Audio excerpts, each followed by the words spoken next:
요즘 단백질 섭취에 관심이 늘면서 편의점에 가면 단백질 단어가 붙은 식품이 많아졌습니다. 다이어트 하는 분들이나 근손실에 걱정인 분들에게 위안이 되기 때문이죠. 이번 영상에서는 그 중에 대표적인 식품인 단백질바를 한번 살펴보겠습니다. 과연 단백질바에는 단백질이 얼마나 들어있을까요? 편의점에 있는 단백질바와 에너지바, 초코바를 몇 가지 사봤습니다. 우선 비교를 위해 보통의 초코바와 에너지바를 먼저 살펴볼게요. 스니커즈와 자유시간은 3g, 핫브레이크는 5g의 단백질이 들어있습니다. 닥터유 에너지바는 단백질이 6g 들어있고요. 이번에는 단백질바입니다. 동원 참치 단백질바는 고작 6g의 단백질이 들어있습니다. 켈로그 프로틴바도 단백질이 6g 들어있고 계란 1개 분량이라고 굳이 강조를 했네요. 크기가 좀 더 큰 것들은 칼로리와 단백질량이 더 높습니다. 롯데 초단백질바와 닥터유 단백질바는 단백질이 12g 들어있고요.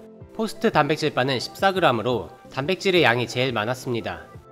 요약하면 일반 초코바는 3에서 5g, 에너지바는 6g 정도의 단백질이 들어있고 단백질바에는 6에서 14g의 단백질이 들어있습니다.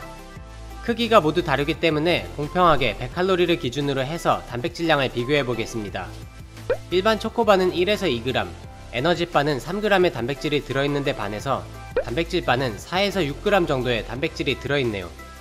결론적으로 단백질바가 총 단백질량으로 보나 칼로리 기준으로 보나 일반 초코바와 에너지바보다는 단백질이 더 많기는 합니다.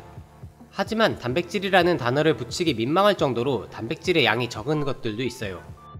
단백질 보충용으로 간식을 먹는다면 한 번에 20g 이상은 먹는 게 효과적인데 단백질바에는 단백질이 10g 내외밖에 안 되기 때문에 단백질 바로만 단백질을 보충하기에는 부족한 감이 있습니다.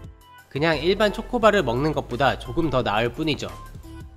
단백질 보충은 일반적인 단백질 식품인 계란이나 닭가슴살 등을 통해 섭취하는 게 가장 좋습니다.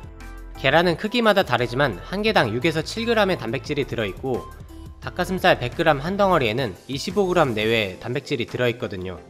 100칼로리를 기준으로 계산해도 계란은 9g, 닭가슴살은 20g으로 단백질바보다 단백질의 양이 훨씬 많습니다. 하지만 편하게 단백질을 보충하기 위해 굳이 단백질바를 먹겠다면 편의점보다는 인터넷으로 사는 게 낫습니다. 외국의 단백질바들은 단백질이 20g 이상 들어있는 것들이 많거든요. 예를 들어 코스트코에서 파는 가성비 단백질바인 커클랜드 프로틴바는 21g의 단백질이 들어있습니다. 100칼로리를 기준으로 해도 11g 이상이 들어있고요. 이번 영상의 결론은 포장지에 단백질이 써있다고 그냥 혹하지 말고 꼭 먼저 영양 정보를 살펴봐야 한다는 겁니다. 포장지에 단백질이라는 단어가 붙어있지만 막상 기대보다 단백질이 별로 없는 경우가 많거든요. 단백질바 뿐만 아니라 다른 식품들도 마찬가지입니다.